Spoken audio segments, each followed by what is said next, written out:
السلام علیکم friends, welcome to کتاب نگری یوٹیوب چینل کتابوں کی نگری میں خوش آمدید۔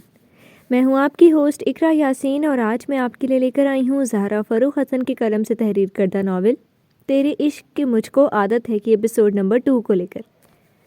اس ایپیسوڈ کو سٹارٹ کرنے سے پہلے جلدی سے کر لیجئے چینل کو سبسکرائب، ویڈیو کو لائک اور کلک کر لیجئے بیل آئیکن کو۔ اب آتے ہیں ایپیسوڈ کی جانب۔ اسلان کی مرسیڈیز بڑی تیزی سے اپنی راہوں پر گامزن تھی، اور آروشہ ڈرائیونگ سیٹ پر بیٹھے اسلان سے رخ موڑے شیشے سے باہر کی طرف آتے جاتے تیزی سے گزرتے درختوں کی قطاریں دیکھ رہی تھی۔ آخر کب تک دیکھتی؟ جب اس کام سے دل بھر گیا تو اس نے ذرا سے گردن گھما کر چور نگاہوں سے ڈرائیونگ سیٹ پر بیٹھے اسلان میر کو دیکھنا شروع کر دیا۔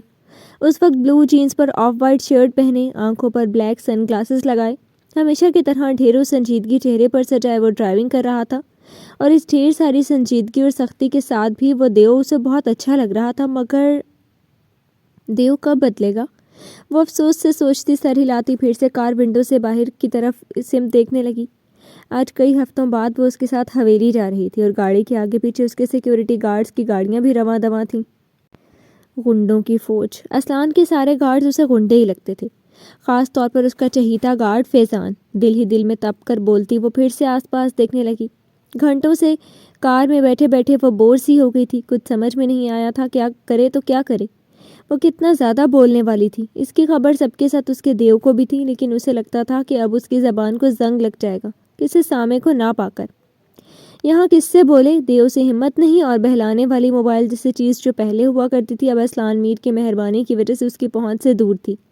کسی سے بھی بات کرنے کی اجازت نہیں تھی۔ دوسری چیزیں تو دور کی بات، کار کی خاموشی اسے بری طرح سے کھل رہی تھی۔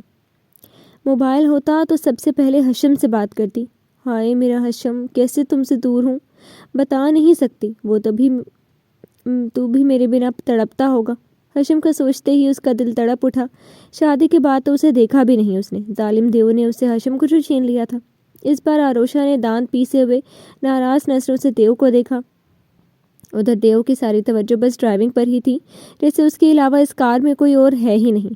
یہ دیو جب ہنستا تھا تو کیسا خوبصورت لگتا تھا۔ اب تو ایک بار پھر اس کی سوچوں کی روش بھٹک کر اس کے ہی ارد گرد پہنچ گئی۔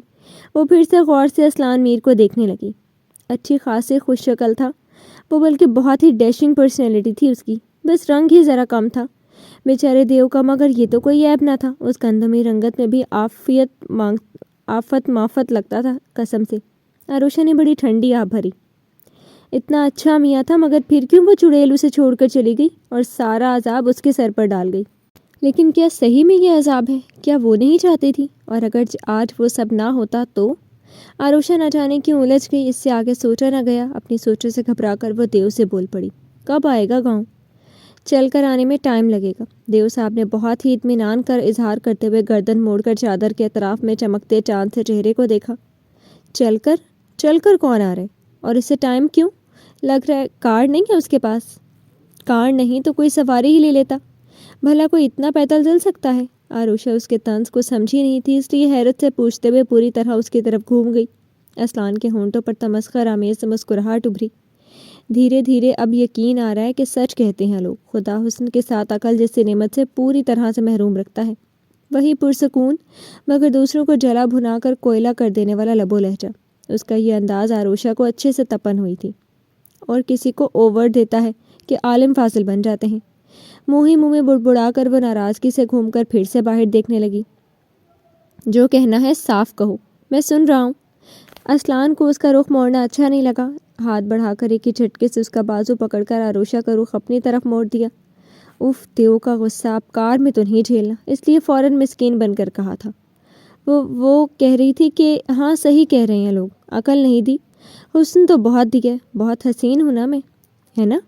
مسکین سے شکل بنا کر وہ زبردستی مسکرائی، مگر اپنے حسین ہونے کا احساس بھی بیوقوفی بھرے انداز میں دلا کر پوچھا۔ شکل سے کیا ہوتا ہے، عقل تو نام کی نہیں۔ اسلان نے منہ بنا کر پھر سے مذاق اڑایا۔ آپ میں سب جو چلی گئی، وہ پھر سے بتائی۔ کیا کہا؟ اسلان نے سن کر گھرک کر اسے دیکھا۔ وہ اب بہت اچھے ہیں، بہت سمجھدار۔ آپ کی سمجھداری پر میں تو پہلے ہی دن سے فدا ہوں۔ مصیبت پڑنے پر مکھن لگانے والی عادت اس نے حشم اور ہانیہ سے ہی سیکھی تھی۔ وہ اب کام آ رہی تھی، جب بھی وہ نارمل رہتا وہ ایسے ہی بول پڑتی۔ گڈ گرل، اچھی بچی بن رہی ہو تم، بٹ میں مکھن لگانے والوں سے بہت برا پیش آتا ہوں۔ اسلان سب سمجھتا تھا اس کی چالاکی کو۔ دیو نے دل چلانے والی مسکراہٹ کے ساتھ اس کا گال تھپک کر پھر سے اسٹیئرنگ پر اپنے دونوں ہاتھ جما لیے۔ کالا دیو، اس کے اچھے بھلے صاف رنگ کو کالا بنا کر اس نے اپنے دل کو ٹھنڈک دی۔ یہ اور بات ہے، کہا بھی اپنے دل میں ہی، بول کر اپنی شامت نہیں بلوانی۔ اب کچھ اور بول کر گاڑی کا ماحول چینج نہیں کرنا تھا، اس لیے اس بار اس نے سیٹ سے ٹیک لگا کر آنکھیں موند لیں۔ اب سفر کاٹنے کا اس سے اچھا طریقہ کوئی اور نہیں ہو سکتا، اور کچھ ہی پلوں میں وہ غافل ہو چکی تھی۔ اسلان نے ذرا سے گردن موڑ کر اس حسین بلا کو دیکھا تھا جس کا سر سیٹ سے لڑک رہا تھا۔ وہ سو چکی تھی اور اب جاگنے والی بھی نہیں تھی، چاہے کچھ بھی ہو جائے۔ بیوقوف لڑکی، بس یہی ایک کام جب دیکھو اچھے سے کرتی ہے۔ اسلان نے سوچ کر سیٹ کو آرام دہ پوزیشن میں کی اور ایک ہاتھ اسٹیئرنگ سے ہٹا کر اس کا ایک طرف لڑکا سر سیدھا کر دیا۔ وہ سوئی ہوئی ایسی معصوم سی لگ رہی تھی کہ بے اختیار ہو کر اس نے ایک ہاتھ سے ڈرائیونگ کرتے ہوئے اس نے دوسرے ہاتھ سے عروشہ کے گلابی گالوں پر اپنی انگلی پھیری تھی۔ اس کے گال نہ تھے جیسے نرم روئی کے ٹکڑے تھے۔ دل کیا ایک بار پھر ان آتشی گالوں کی نرمی اپنے ہونٹوں سے محسوس کرے، مگر خود کو سنبھال کر اپنے ہاتھ اس کے گالوں پر سے ہٹا کر اس نے اپنی ساری توجہ ڈرائیونگ پر مرکوز کر لی۔ اماں جان لالا آشو کو لے کر آ گئے۔ جیسے ہی ان کی مرسڈیز حویلی کے گیٹ سے اندر داخل کی طرف آئی، ہانیہ اپنی بالکنی سے چلاتی ہوئی نیچے کی طرف بھاگی۔ وہ کب سے بے چینی سے پوری حویلی میں گھومتی ان دونوں کا بے صبری سے انتظار کر رہی تھی۔ ایک تو اپنے لالا سے محبت بھی بہت تھی، دوسرے پیاری سی بھابھی اس کی بیسٹی جو تھی۔ وہ چیختی چلاتی دوڑتی اپنے روم سے نکل کر نیچے آئی تھی۔ ہانیہ کی چیخوں پکار پر سبھی متوجہ ہو گئے اور وہ اسی طرح دوڑتی حویلی کے بڑے سے داخلی دروازے کو کھول کر پورچ میں آئی تھی۔ لالا آ گئے آپ؟ ہانیہ پھولی سانسوں کے ساتھ بے حد خوشی سے اسلان کو دیکھ رہی تھی۔ دل کہہ رہا تھا پہلے کی طرح اس کے گلے سے لگ کر جھول جائے، مگر اب ایسا کہاں ممکن تھا۔ اس کے لالا پہلے جیسے رہ ہی کہاں گئے تھے۔ السلام علیکم، کیسی ہو تم ہانیہ؟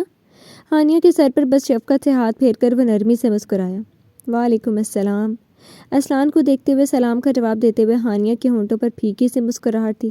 اپنے بھائی کے لیے کبھی وہ ہانی ہوتی تھی، اب ہانیہ۔ اپنی بہن سے مل کر کیسے مسکراہٹ چہرے پر آ گئی ہے کھڑوس دیو کے۔ آج کل پتہ نہیں کیوں وہ اس کے سارے انداز نوٹ کرنے لگی تھی۔ اب بھی ترچھی نظر سے دیو کو مسکراتے ہوئے دیکھا تھا۔ آشو؟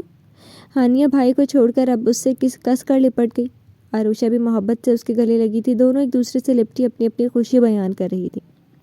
تم یقین نہیں کرو گی میں نے کتنا مس کیا ہے تمہیں، ہانیہ اس کے گلے سے لپٹی محبت سے چور آواز میں بولی۔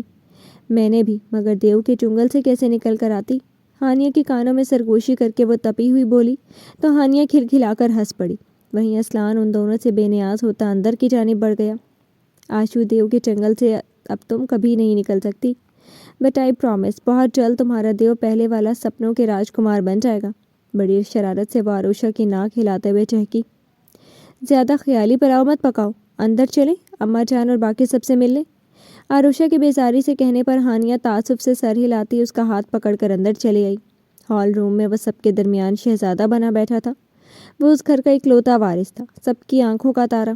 بچپن سے لے کر اب تک اتنی محبتیں اور اہمیت ملی کہ وہ خود کو بادشاہ ہی سمجھ بیٹھا تھا، مگر ایک حادثے نے اسے حقیقت کی دنیا میں ایسا لاپٹ کھا کہ شہزادہ ایک دیو میں تبدیل ہو گیا۔ سنجیدہ سا تھا وہ پہلے بھی تھا، مگر اس سنجیدگی میں نرمی تھی، مگر اب نرمی سختی میں بدل چکی تھی اور وہ ظالم دیو تھا۔ عروشہ اسے ہی دیکھتی سب سوچ رہی تھی۔ اماں جان، اس کی اپنی ماں، چاچی، ندا، صدا، سب اس کے ارد گرد جمع تھیں اور وہ ہونٹوں پر زبردستی کی مسکراہٹ سے جائے ان کے سوالوں کے جواب دے رہا تھا۔ عروشہ، ادھر آؤ میری بچی۔ اماں جان نے اسے دیکھتے ہی اپنی باہیں پھیلا دی۔ وہ ان کے درمیان آ کر ان کی باہوں میں سمائی تھی۔ یہاں ہانیہ کے علاوہ ایک اماں جان ہی تھیں کہ جن سے عروشہ کو کوئی ڈر نہیں لگتا تھا۔ اماں جان تو شفیق سی مہربان خاتون تھیں، مگر اسلان کی ماں اور چاچی، خاص طور پر ماں جی سے وہ بہت ڈرتی تھی۔ شاید ان کا رعب اس پر کچھ زیادہ ہی چھایا ہوا تھا۔ وہ دونوں ہی خاتون بڑی دبنگ قسم کی عورتیں تھیں، بلکہ اسلان سے شادی سے پہلے تو وہ کھلے عام ان کے چرچے سنتی تھی کہ وہ کیسے گاؤں کی عورتوں کو ڈرا کر رکھتی تھی۔ اپنے جاگیردار ہونے کا ان کو بہت غرور تھا، مگر یہاں آ کر سب پتہ چل گیا کہ ایسا کچھ نہیں تھا۔ ہاں، دونوں عورتوں کا رعب بہت تھا سب پر، مگر وہ بیچا کسی پر ظلم نہیں ڈھاتی تھی۔ گاؤں پر کسی بھی عورت پر ظلم ہو تو حویلی کے ملازموں کے ذریعے فوراً ان کی مدد کی جاتی تھی۔ یہ کیا حلیہ بنا رکھا ہے عروشہ؟ کون کہے گا کہ تم اس حویلی کی اکلوتی بہو ہو؟ وہ اماں جان سے لگی ہوئی اپنی سوچوں میں الجھی ہوئی تھی کہ اسلان کی ماں نے اسے اپنے خیالوں کی دنیا سے باہر نکال دیا۔ جی کیا ہوا؟ ڈر کر اس نے فوراً سیدھا بیٹھ کر اپنے آپ کو سر سے پیر تک دیکھا تھا۔ سوٹ تو ڈارک کلر اسٹائلش سا پہنا تھا، آتے وقت لپسٹک بھی لگائی تھی، شاید مٹ گئی ہے کیا؟ اس نے ہونٹوں پر انگلی لگا کر چیک کیا، انگلی کے پوروں پر گلابی رنگ لگ گیا۔ لپسٹک تو ہے، پھر کیا؟ اوہ ہاں، کاجل نہیں لگایا یا کچھ اور؟ ماں جی کے ساتھ ساتھ سبھی اس کی حرکتیں نوٹ کر رہے تھے۔ وہ ادھر ادھر اپنے کپڑوں کو دیکھتی چہرے کو چھو چھو کر دیکھ رہی تھی۔ ماں جی نے اپنے دانت پیسے۔ اسلان سر جھکایا، اپنے موبائل میں دیکھتے ہوئے اس سے بے نیاز نظر آنے لگا۔ آروشا کی بے وقوفانہ حرکتوں سے وہ اچھے سے آشنا تھا۔ وہیں ہانیہ اور اما جان ایک دوسرے کو دیکھ کر مسکرا دی۔ بھابھی کا کہنے کا مقصد یہ ہے کہ کوئی زیور کیوں نہیں پہنا ہے اور نہ ہی میک اپ کر رکھا ہے؟ آخر چاچی نے آروشا کی الجھن دور کر دی تھی۔ آروشا نے بے چارگی سے ماں جی کی طرف دیکھا۔ جیولری پہننا تو اسے یاد ہی نہیں رہا تھا۔ آروشا، اب تم اس حویلی کی بہو ہو، ابھی تمہیں دیکھنے کے لیے کتنے لوگ آئیں گے، سب کیا سوچیں گے کہ ہماری بہو اتنی سادی ہے۔ ہانیہ جاؤ اور جا کر اسے تیار کرو۔ ماں جی تحمل سے کہہ کر حکم بھی دے چکی تھی۔ آروشا نے منہ بنا کر ہانیہ کی طرف دیکھا۔ آئیں بھابھی صاحبہ، آپ کو دلہن بناتے ہیں آج، تاکہ دلہا میاں خوش ہو جائے۔ ہانیہ شرارت سے کہتے ہوئے اسلان میر کو بھی دیکھنے لگی، مگر ان کی بے نیازی تو حد سے سوا تھی۔ ہانیہ منہ بناتی آروشا کو گھسیٹ کر اپنے روم کی طرف لے کر چلی گئی۔ اسلان بیٹا، کب تک اس حادثے کو خود پر سوار رکھو گے؟ تم دونوں کو دیکھ کر لگتا ہی نہیں کہ تم دونوں میاں بیوی ہو۔ تمہاری بے نیازی اور آروشا کا ڈرا سہما انداز۔ موبائل میں ٹائپ کرتے اسلان کو دیکھتے ہوئے اچانک چاچی نے بہت ہی آہستہ آواز میں اسلان کو ٹوک دیا تھا، بلکہ یہ کہنا صحیح ہوگا انجانے میں اسلان کے زخموں کو چھیڑ دیا تھا انہوں نے۔ اس وقت وہاں اب اس کے ساتھ ہال روم میں چاچی اور بس ماں جی کے علاوہ کوئی نہیں تھا۔ اسلان نے ہونٹ بھینچ کر اپنا موبائل ٹیبل پر رکھ دیا اور ایک پیر پر رکھے دوسرے پیر کو قالین پر رکھتے ہوئے صوفے پر بالکل سیدھا ہو کر بیٹھ گیا۔ آپ کو ایسا کیوں لگتا ہے کہ ہم دونوں میاں بیوی نہیں لگتے؟ نکاح ہوا ہے میرا اس کے ساتھ، سب کے سامنے رخصت کروا کر اپنے گھر لایا ہوں، اسے اپنے ساتھ رکھا ہوا ہے، پھر اور کیا چاہیے؟ کم سے کم کسی کے ساتھ بنا نکاح کے تو نہیں رہ رہا۔ وہ آنکھوں میں سرد پن لیے صوفے پر بیٹھی چاچی کو دیکھتے ہوئے بہت کڑوے لہجے میں بولا۔ ان کا رنگ ایک دم سے پھیکا پڑ گیا۔ اسلان، یہ کس لہجے میں بات کر رہی ہو تم؟ ماں جو کہ دیورانی کا شرمندگی بھرا چہرہ برا لگا تو انہوں نے فوراً بیٹے کو ٹوک دیا۔ کچھ دنوں سے وہ نوٹ کر رہی تھی کہ اسلان کے لہجے میں کڑواہٹ سی گھلنے لگی تھی، خاص طور پر چاچی سے بات کرتے ہوئے جو انہیں بہت بری لگتی تھی۔ سوری چاچی، میرا مطلب آپ کو شرمندہ کرنا نہیں تھا، بس ایک بات کہتی۔ اسلان نے بڑے اسپاٹ انداز میں معافی مانگ لی۔ چاچی نے اس کا بے تاثر چہرہ دیکھا۔ چاچی، اگر آپ کو لگتا ہے کہ وہ حادثہ تھا جسے آسانی سے بھلایا جا سکتا ہے تو وہ حادثہ نہیں تھا، وہ دھوکہ تھا۔ اس نے خنجر گھونپا ہے میری پشت پر، اور اسلان میر کبھی اس دھوکے کو معاف نہیں کر سکتا، نہ بھول سکتا ہے۔ دھیمے دھیمے آگ برساتے لہجے میں بولتے اسلان کی آواز میں ہی نہیں چہرے پر بھی سختی چھا گئی تھی۔ چاچی نے شرمندگی سے اپنا سر جھکا لیا۔ بیٹی نے تو ساری عمر کے لیے انہیں شرمسار کر دیا تھا۔ اسلان نے تو صرف ان کے کہنے پر ان کا مان رکھنے کے لیے اس نامراد کو اپنی زندگی میں شامل کیا تھا، مگر وہ ایک ہی جھٹکے میں ان سب کی عزت کے پرخچے اڑا کر اسلان کو ساری زندگی کا زخم دے کر چلی گئی تھی، اور وہ تاعمر اسلان سے آنکھ ملانے کے قابل نہیں رہی تھی۔ چاچی، آپ کیوں شرمندہ ہوتی ہیں؟ اس میں آپ کا کوئی قصور نہیں۔ سوری فار دس کہ آپ کا دل دکھا۔ ان کے چہرے پر ملال چھاتا دیکھ کر اسلان نے انہیں دیکھتے ہوئے معذرت کی تھی۔ ماں جی نے اپنے بیٹے کو غور سے دیکھا۔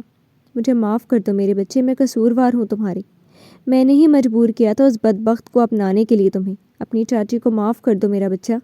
وہ اپنی جگہ سے اٹھ کر اس کے پاس بیٹھتے ہوئے پھر سے اپنی بیچارگی پر رو پڑی تھی۔ اسلان نے انہیں بس تسلی دینے والے انداز میں ان کا ہاتھ تھپکا تھا۔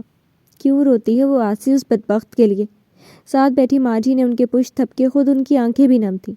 چاچی، آج آخری بار اس طرح روئی ہیں، اب آئندہ مت روئیے گا، وہ جا چکی ہے اور میں نے پہلے ہی کہہ دیا تھا، اب اس گھر میں اس کا ذکر تک نہیں ہوگا۔ ان کے ہاتھ سے ہلاتے ہوئے وہ بہت قطعیت سے ان سے کہہ رہا تھا، میں آج کے بعد اپنے پیاروں کو اس کے لیے روتا نہیں دیکھنا چاہتا، سمجھ لیں آپ لوگ۔